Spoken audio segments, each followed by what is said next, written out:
Hi hello नमस्कार श्री स्वामी समर्थ सगळ्यांना. तर बुधवारी जान्हवीचा बड्डे म्हणजे शिवजयंती दिवशीच तिचा बड्डे येतो, त्यामुळं तो खास आणि एकदम स्पेशल वाटतो. आणि त्यात गुरुवारी नंतर बड्डेचीच काम एक दिवशी कसं एखादा कार्यक्रम झाला घरात की थोडा पसारा होतो, मग ते आवरण्यात टाईम गेला.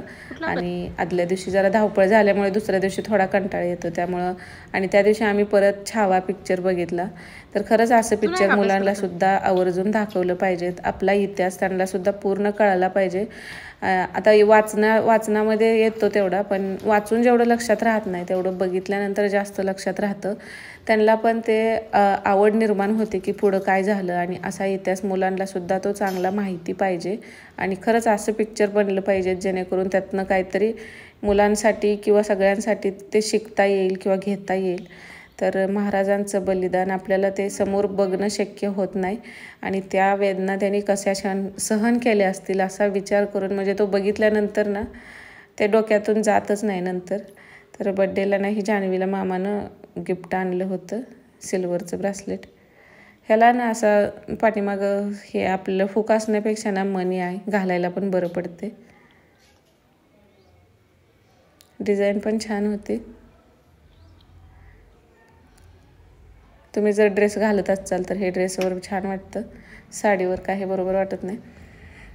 तर आता संध्याकाळच्या 6 सव्वा 6 झालेले आहेत, अंधार पडलेला आहे. दिवा अगोदर लावलेला होता, बाहेर थोडा अजून उजेड होता म्हणून तुळशीचा दिवा लावायचा राहिलेला. तर स्वयंपाक पण निम्मा अर्धा माझा करून झालेला आहे, राहिलेला करायचा आहे. दूध वगैरे काढून झालेलं आहे.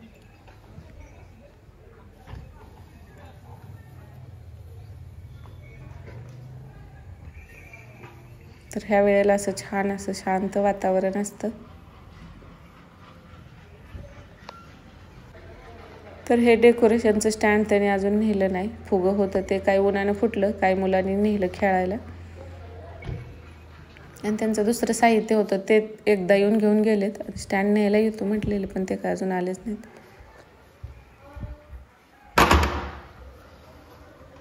तर आज जवसाची चटणी पण बनवायची आहे. आता जवस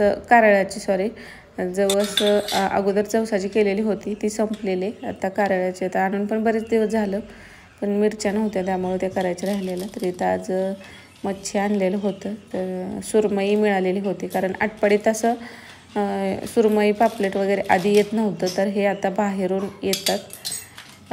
कधी येतात कधी नसतात, पण कधीतरी का होईना ते भेटतंय. आधी अगोदर कसं हे असं जे साधं आहेत आता ह्याला कटला का काहीतरी असं नाव आहे. तर इथे मी फिश फ्राय मसाला घेतलेला आहे, थोडीशी हळद मीठ आणि तिखट घेतलेलं आहे. लिंबू आणि थोडं आले लसूणची पेस्ट टाकून ह्याला थोडंसं पाणी टाकून हे पातळ केलं आणि हे लावून ठेवलं. फ्रीजमध्ये ठेवलं अर्धा एक तासासाठी ठेवून द्यायचं. आणि नंतर मग हे जेवढं मसाला यामध्ये व्यवस्थित मुरेल तेवढं मग चवीला छान होतात. पण मग तेवढा वेळ नसेल तर कमीत कमी अर्धा तास तरी हे ठेवलं पाहिजे. मग मी वेळ नसेल तर डायरेक्ट फ्रीजरमध्येच ठेवायचं थोडा वेळ. तर इथे याला नंतर आता मी तळून घेणार नव्हती, ह्यांना तेलकट जास्त नको होतं, त्यामुळे अगदी थोडंसंच तेल टाकून ते फ्राय पण शालो फ्राय पण नाही, अगदी नकळतच तेल टाकलेलं आहे. आणि त्याला लावण्यासाठी थोडंसं तांदळाचं पीठ, 2 चमचे रवा आणि मीठ आणि त्यामध्ये तिखट टाकलेलं आहे. आणि इथं मी ह्याचं नारळाचं तेल घेतलेलं आहे. अगदी थोडंसं तव्याला, नॉनस्टिकच्या तव्याला थोडंसं तेल जरी लावलं तर ते ना परत चिटकत नाही.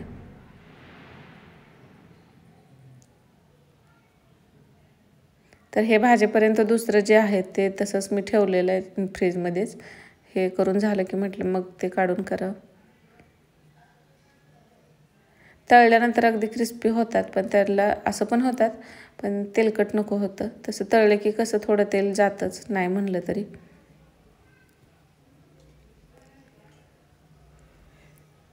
तर बारीक गॅसवरती हे दोन्ही साईडनं असं हे फ्राय करून घेतलं आणि लगेचच जेवायला दिलं. तर आज चपाती सकाळचीच होती, कारण भात आता मच्छी असेल तर जास्त चपाती खात नाही.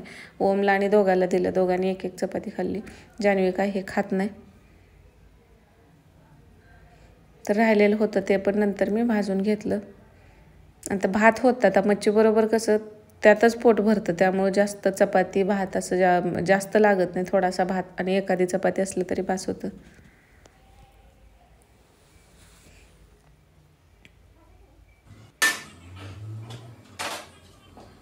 आता हे पसारा आवरायचा होता आणि थोडं जरी मच्छी किती पण आणा, थोडं जरी असलं तरी नाही ह्या भांड्याचा वास आणि घरातला अगदी मच्छी मार्केटसारखा वास येतो, ह्याला वास जास्तच येतो, त्यामुळे हे नको वाटतं.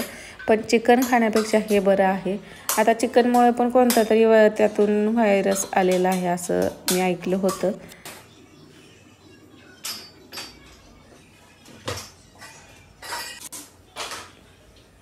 तर हे सगळी भांडी मग आवरून घेतली.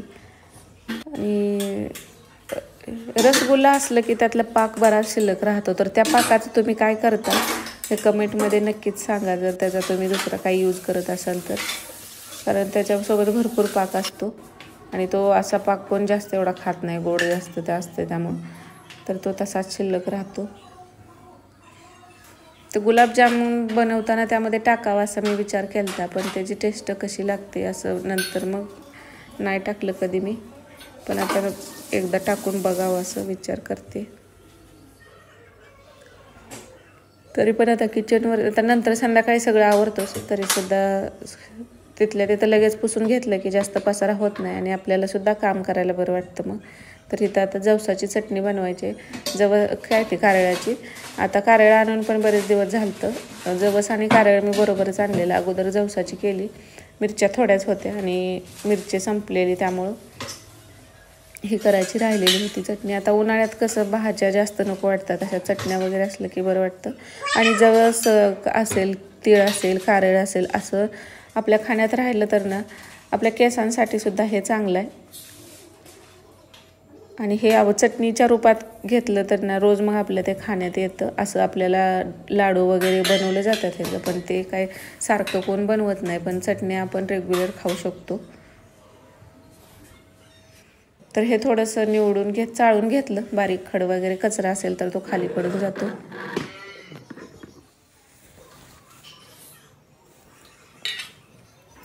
आणि असं थोडं चटचट करेपर्यंत हे भाजून घेतलं. आणि मिरची पावडर कालच बारीक करून ठेवलेली होती मी. कालच चटणी करायची होती पण काल झालंच नाही. यामध्ये बारीक करताना थोडंसं मीठ टाकलेलं आहे. आणि आता हे जवस भाजून झाल्यानंतर ते चाळणीत काढून ठेवलं आणि थोडंसं त्याला थंड होऊ दिलं.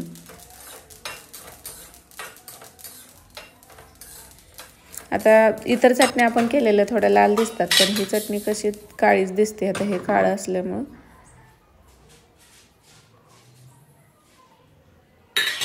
आणि थोडंसं थंड झाल्यानंतर मग मिक्सरमधून हे बारीक करून घेतलं.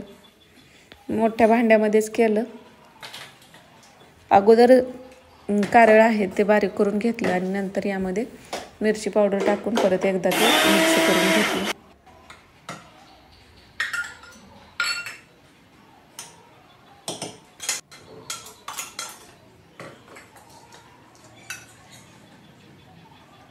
तर ही कारळ्याची चटणी पण तयार झालेली आहे. तर ही डब्यामध्ये भरून ठेवली.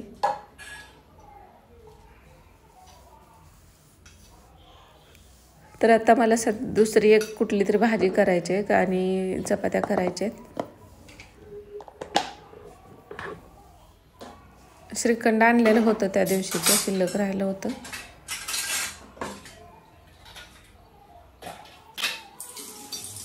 तर ही भांडी पण लगेचच धुवून घेतली. अशी थोडी थोडी भांडी धुतली की काय होतं की असं जे एकदम साठत गेली की भरपूर साठतात, पण थोडी धुतली की आपल्याला बी कंटाळा येत नाही आणि भांडी पण मग ती जास्त पडत नाहीत. आणि आता दूध वगैरे काढलेलं होतं. नंतर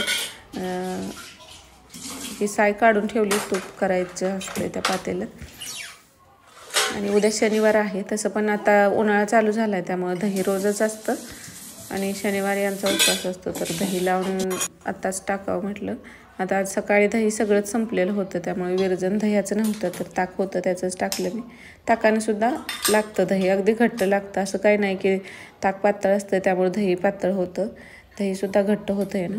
दूध घट्ट असेल तर दही घट्ट होतं आणि दूध पातळ असेल तर मग ते पातळ होतं. कारण गाईच्या दुधाचं कधी दही लावलं ना बघा, म्हशीच्या दुधासारखं एवढं घट्ट होत नाही ते. आणि ते लगेचच दूध पण तापायला ठेवून दिलं.